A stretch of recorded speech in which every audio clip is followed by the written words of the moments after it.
Let me tell you how Allah protected my heart before I even knew it was about to break. So yesterday I woke up at 4 a.m. for Tahajjud. I opened my Quran and the first surah my eyes landed on was Surah An-Naba. I didn't think too much of it and I flipped to Surah Al-Waqiyah, which is the one I had planned to read that morning anyway. So I prayed and continued my day. And later that morning, I read the news and my heart just sank.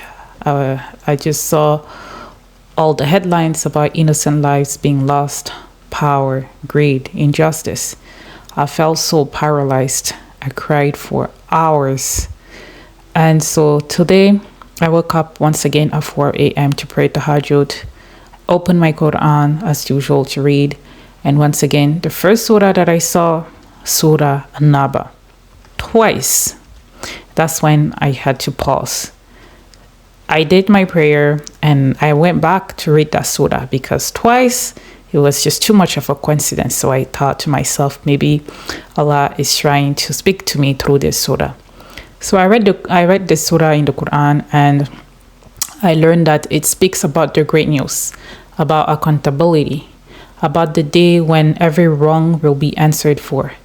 It reminded me that nothing escapes Allah, not oppression, not fears, not silent pain, no tears. And so I realized something crucial. Before my heart broke from the headlines yesterday, Allah had already anchored me in eternity by pointing me to this surah that morning. This morning, again, He reminded me one more time by pointing me to this same surah for the second time. So now I understand that no matter what is going on around the world, no matter how overwhelming the news can get, the day of judgment is real, and I know justice will be served on that day. So despite my overly empathetic nature, I now understand that my role is not to carry the whole world.